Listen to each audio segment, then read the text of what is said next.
क्या आपने कभी महसूस किया है कि आपकी प्रार्थनाएं किसी दीवार से टकरा रही हैं तथा परमेश्वर ने आपको भुला दिया हो? आज हम ऐसी ही कहानी की गहराई में जाएंगे जहां परमेश्वर हमारे सबसे गहरे दर्द को अपने गहरे उद्देश्य में बदलते हैं। हम एक शमूएल की शुरुआती अध्यायों का अन्वेषण कर रहे हैं, जहां हम एक महिला हन्ना से मिलते हैं जिसकी पीड़ादायक प्रार्थना इज़राइल के सबसे महान नेताओं में से एक के जन्म का कारण बनती है।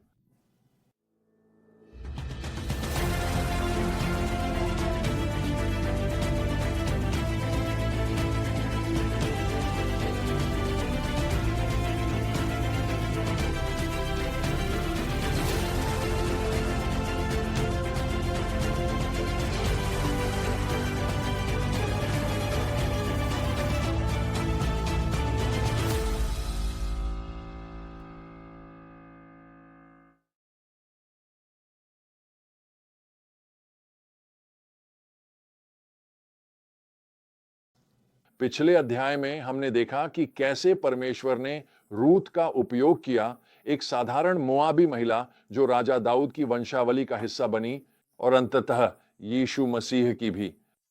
अब हम एक और शक्तिशाली उदाहरण देखने जा रहे हैं कि कैसे परमेश्वर परिवारों के माध्यम से अपने लोगों के भविष्य को आकार देते हैं। इस खंड का मुख्य संदेश यह है, परमेश्वर टूटे हुए दिलों की पुकार सुनते हैं और हमारे सबसे गहरे संघर्षों का उपयोग अपने असाधारण उद्देश्यों को पूरा करने के लिए कर सकते हैं, विशेष रूप से धर्मपरायण नेताओं को तैयार करने में। हमारी कहानी एक व्यक्ति एल्काना और उसकी दो पत्नियों पनिन्ना और हन्ना से शुरू होती है। जहां पनिन्ना के बच्चे थे, वहीं हन्ना बांझ थी। उन दिनों में बांझपन को परमेश्वर की नाराजगी का संकेत माना जाता था और हन्ना को न केवल निसंतान होने का दुख सहना पड़ता था, बल्कि अपनी प्रतिद्वंद्वी पनिन्ना के क्रूर तानों को भी झेलना पड़ता था। हर साल हन्ना भारी मन से यहोवा के घर जाती थी, अपने शोक से भरी हुई। एक वर्ष अपने गहरे दुख में उसने अपनी आत्मा को परमेश्वर के सामने उंडेल दिया। उसकी शक्तिशाली प्रार्थना को सुनिए। सर्वशक्तिमान प्रभु, यदि आप अपनी दासी की पीड़ा पर ध्यान दें और मुझे याद रखें और अपनी दासी को न भूलें बल्कि उसे एक पुत्र दें, तो मैं उसे जीवन भर के लिए यहोवा को अर्पित कर दूंगी और उसके सिर पर कभी उस तरह नहीं चलेगा। 1 शमूएल 1:11। हन्ना की प्रार्थना सच्ची और ईमानदार से भरी थी। वह अपने दर्द को परमेश्वर से नहीं छुपाती, बल्कि उसे सीधे उनके सामने लाती है और निराशा में वह एक प्रतिज्ञा करती है। यदि परमेश्वर उसे एक पुत्र देते हैं, तो वह उसे यहोवा की सेवा के लिए समर्पित कर देगी। परमेश्वर हन्ना की पुकार सुनते हैं। वह गर्भवती होती है और एक पुत्र को जन्म देती है, जिसका नाम वह शमूएल रखती है, यह कहते हुए, क्योंकि मैंने उसे यहोवा से मांगा था। अपने वचन के प्रति सच्ची रहते हुए शमूएल को दूध छुड़ाने के बाद हन्ना उसे यहोवा के घर ले जाती है और याजक एली के सामने प्रस्तुत करती है, यह कहते हुए, इस बालक के लिए प्रार्थना कीजिए और यहोवा ने मुझे वह दिया है जो मैंने उनसे मांगा था, इसलिए अब मैं उसे यहोवा को अर्पित करती हूं। अपने पूरे जीवन भर वह यहोवा को समर्पित रहेगा। 1 शमूएल 1 आयत 27 और 28। हन्ना की कहानी हमें पालन पोषण के बारे में एक गहन शिक्षा देती है। मैंने ये कई साल पहले सीखा था। देखिए, हमारे बच्चे परमेश्वर का एक उपहार हैं। जब मेरा बेटा और बेटी अभी मेरी पत्नी के गर्भ में ही थे, तब हमने प्रार्थना की और उन्हें परमेश्वर को समर्पित कर दिया। मैंने यह समझा कि परमेश्वर ने मुझे मेरे बच्चों का मालिक नहीं बनाया, उन्होंने मुझे उनका प्रबंधक बनाया। यह एक बहुत बड़ा अंतर है। माता पिता के रूप में हम अपने बच्चों को सिखाते और प्रशिक्षित करते हैं। आखिरकार वे परमेश्वर के हैं। हमें स्वामित्व से प्रबंधन की ओर स्थानांतरित होना चाहिए। अपने बच्चों को बड़ा होते और खुद माता पिता बनते देखना मेरे लिए एक बहुत बड़ी खुशी रही है। और यह कितनी बड़ी आशीष है कि वे वो नहीं बने जो मैं चाहता था, बल्कि वो बने जो परमेश्वर चाहता था। यही तो हन्ना ने शमूएल के साथ किया था। उसने यह पहचाना कि वह परमेश्वर का एक उपहार है और उसने स्वेच्छा से उसे प्रभु की सेवा में समर्पित कर दिया। उसके समर्पण के इस कार्य के कारण शमूएल इज़राइल के सबसे महान नेताओं में से एक बना। हन्ना के समर्पण के बाद जो आता है वह बाइबल के सबसे सुंदर स्तुति गीतों में से एक है। अध्याय 2 में हन्ना की प्रार्थना परमेश्वर के स्वभाव की एक शक्तिशाली घोषणा है। वह घोषणा करती है, यहोवा मृत्यु देता है और जीवन भी देता है। वह कब्र में उतारता है और फिर ऊपर उठाता है। यहोवा दरिद्रता और धन देता है। वह नीचा करता है और वह ऊंचा भी उठाता है। वह निर्धनों को धूल से उठाता है और दरिद्रों को राख के ढेर से ऊपर उठाता है। वह उन्हें राजकुमारों के साथ बैठाता है और उन्हें सम्मान का सिंहासन विरासत में देता है। श्लोक शमूएल 2:6-8।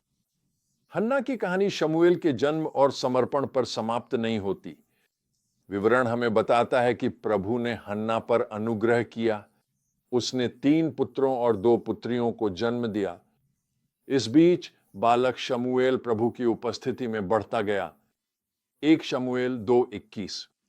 यह अंश हमें कई गहन सत्य सिखाता है। पहला, यह हमें दिखाता है कि परमेश्वर दिल से की गई प्रार्थना को सुनता है और उसका उत्तर देता है। हन्ना की पीड़ा एक राष्ट्रीय नेता के जन्म का कारण बनी। दूसरा, यह हमारे बच्चों को परमेश्वर को समर्पित करने की शक्ति को दर्शाता है। तीसरा, यह दिखाता है कि परमेश्वर हमारे दुखों का उपयोग एक महान उद्देश्य के लिए कर सकता है। हन्ना के बांझपन के वर्षों से उसके हृदय को उस पुत्र के लिए तैयार किया जो इज़राइल का नेतृत्व करेगा। यह कहानी परिवारों के भीतर धार्मिक और अधार्मिक नेतृत्व के बीच एक तीव्र विरोधाभास भी प्रस्तुत करती है। जहां हन्ना अपने पुत्र को प्रभु को समर्पित करती है, वहीं हम एली की असफलता देखते हैं कि वह अपने दुष्ट पुत्रों को अनुशासित नहीं कर पाया। 1 शमूएल 2:12 के अनुसार उनमें यहोवा का कोई आदर नहीं था। यह विरोधाभास इज़राइल में होने वाले नेतृत्व परिवर्तन की भूमिका तैयार करता है। एली के परिवार की भ्रष्ट याजकीय व्यवस्था से शमूएल के धार्मिक नेतृत्व की ओर। तो हम आज इन सत्यों को अपने जीवन में कैसे लागू कर सकते हैं? सबसे पहले ईमानदारी से प्रार्थना करते हुए अपनी गहरी पीड़ा और इच्छाओं को परमेश्वर के सामने रखें। वह सुनता है और हमारी पीड़ा से सुंदरता उत्पन्न कर सकता है।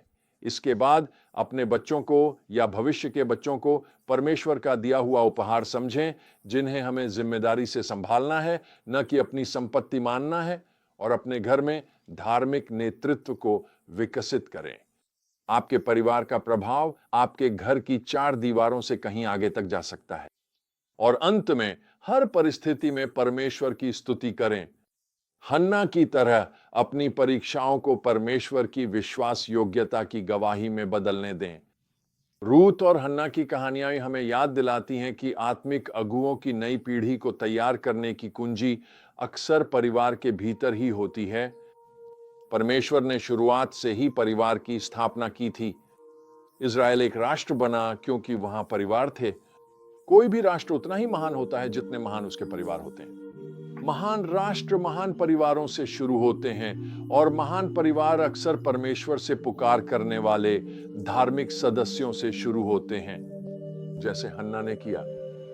अंत में अपने पारिवारिक जीवन में अपनी विश्वास योग्यता को याद रखें। आज आप जो पालन पोषण कर रहे हैं वे कल के नेता हो सकते हैं।